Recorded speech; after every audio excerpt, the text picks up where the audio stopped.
$250,000 barrels of Iranian methanol, 1 civilian tanker, 15 American warships standing by, 0 interceptions. That is the number nobody on cable news is running right now. Because running that number would mean admitting something the Pentagon has spent billions of dollars trying to prevent the world from seeing. That the most publicly announced, most heavily armed naval blockade in modern American history was walked through. Not broken by a rival warship, not challenged by a missile strike, not overwhelmed by a fleet. Walked through, quietly and completely, by a single Chinese-operated oil tanker on a Tuesday morning. And then a second vessel followed, and Washington said nothing. Everyone is watching the diplomatic collapse in Islamabad.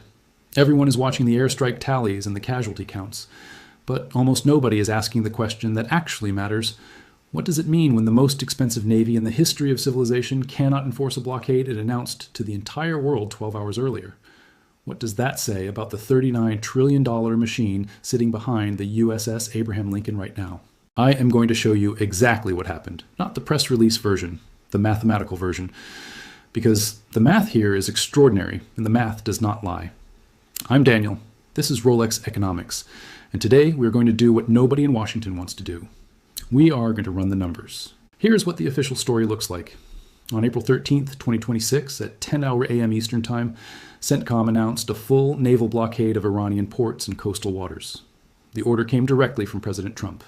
Any vessel approaching or departing Iranian territory would be stopped, boarded, searched, and diverted. Trump personally went on record stating that Iranian fast attack boats approaching the American formation would be, his words, immediately destroyed. The response swift and merciless. The message from Washington was unambiguous. The Strait of Hormuz belongs to the United States Navy now.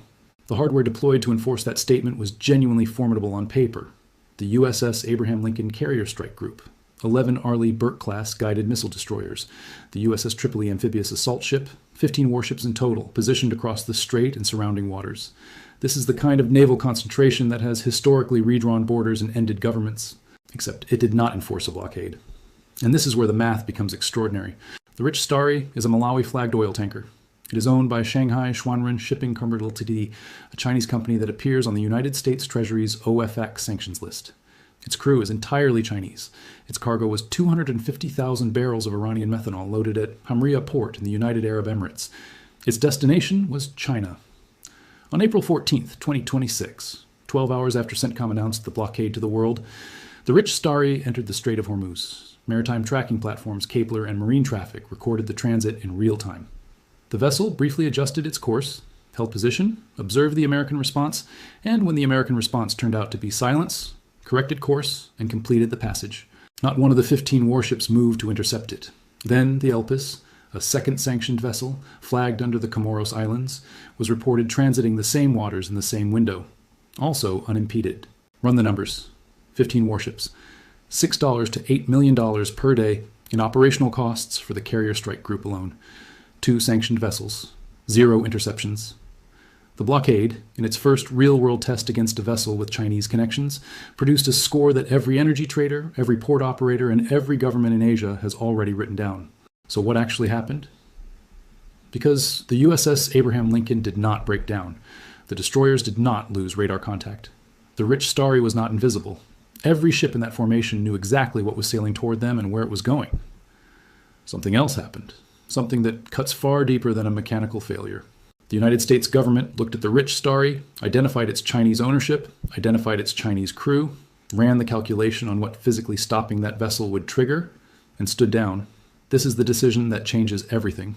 China currently holds approximately $760 billion in United States Treasury bonds. China is the manufacturing origin of roughly 40% of the consumer goods on American store shelves. China is the largest trading partner for most of Southeast Asia, which is already experiencing fuel rationing as a direct consequence of this conflict. The diplomatic cost of boarding a Chinese crewed vessel, the retaliatory tariff risk, the Treasury bond exposure, the supply chain disruption trigger, is mathematically incalculable compared to the strategic benefit of seizing 250,000 barrels of Iranian methanol. And so the calculation was made. The Navy stepped aside. This is what strategists call a cost exchange ratio failure. And cost exchange ratio failures do not stay contained. They propagate. Because here is the catastrophic implication of that one decision. A blockade is only a blockade if it is enforced universally. The moment a single vessel passes, the rule acquires an exception. And the exception the rich Starry just created is this. If your tanker carries a Chinese connection, ownership, crew, destination, the U.S. Navy will not physically stop it. That exception is now known to every shipping company, every sanctions evasion network, every Iranian port authority, and every energy ministry in Asia. The blockade on paper still exists. The blockade in practice now has a flag-shaped hole in it. Stay with me, because this is where I need to show you that none of this was improvised. This was a test, and it was designed to be one. The maritime tracking data tells the story clearly. The rich Starry adjusted course, held position, watched for a response, and when no response came, completed the transit. That is not the behavior of a vessel trying to sneak past. That is the behavior of a vessel running a calibrated intelligence operation. The intelligence it was gathering was simple. Will the Americans physically stop a Chinese-connected ship, or will they back down? The answer, delivered in the language of action, which is the only language that matters in a blockade scenario, was they will back down. And Beijing made sure the entire world heard the answer clearly. On the same day the rich Starry sailed through, China's foreign ministry spokesperson told the international press that the American blockade was dangerous and irresponsible, and that China would take resolute countermeasures against any tariff threats connected to the blockade. This was not diplomatic protest. This was a press conference held after the result was already in. Beijing was narrating a victory it had just achieved without firing a single weapon. The systemic failure here goes beyond one tanker and one transit. For the past 40 years, American naval supremacy has rested on a specific assumption that the United States has both the military capability and the political will to enforce its declared positions at sea. Military capability, still there. Political will, that is what the rich Starry just publicly measured and publicly found insufficient against a counterparty with sufficient economic leverage. And when political will fails once in public on maritime tracking websites visible to every shipping company on Earth, it does not fail quietly. Every nation watching, India, Pakistan, Turkey, the Gulf states, now has a new reference point. The blockade is not universal. It is selective. And a selective blockade does not change Iran's strategic calculation by a single percentage point. Iran's oil revenue is still flowing. The pain never landed. Meanwhile, the pain is landing somewhere else entirely. Let's talk about your wallet. Brent crude crossed $104 per barrel on the back of the collapsed Islamabad peace talks and the blockade announcement. Every $10 increase in the per barrel price of crude adds approximately 24 cents to the price of a gallon of gasoline. We have seen a $15 to $18 per barrel increase building in real time. That is 36 to 43 cents added to every gallon. The average American driver consumes approximately 650 gallons of gasoline per year. You are already looking at $234 to $280 in additional annual fuel costs per vehicle just from this one crisis window. And that is before the inflationary cascade moves through the food supply. Fertilizer is a petroleum derivative. Diesel powers every truck that moves food from farms to distribution centers. When diesel gets expensive, food gets expensive, not in 6 months. Now, the United Nations Development Program has already published its analysis. If this conflict persists and shipping disruptions continue, 32 million people globally could be pushed below the poverty line. The Asia-Pacific region alone faces a potential $299 billion economic impact. These are not projections from a pessimistic fringe. These are the UNDP's numbers. When markets open Monday morning, every one of these mechanisms will be visible in real time. Futures contracts, shipping rates, energy sector equities, all of it moving in directions that reflect what happened in the Strait of Hormuz on a Tuesday morning when one tanker sailed through and 15 warships watched. Here is the deeper number that ties everything together. America currently carries $39 trillion in national debt. The mechanism that makes that debt sustainable, the petrodollar, works because Gulf oil is priced in US dollars, which means every energy importing nation on Earth must hold US dollars to purchase that energy.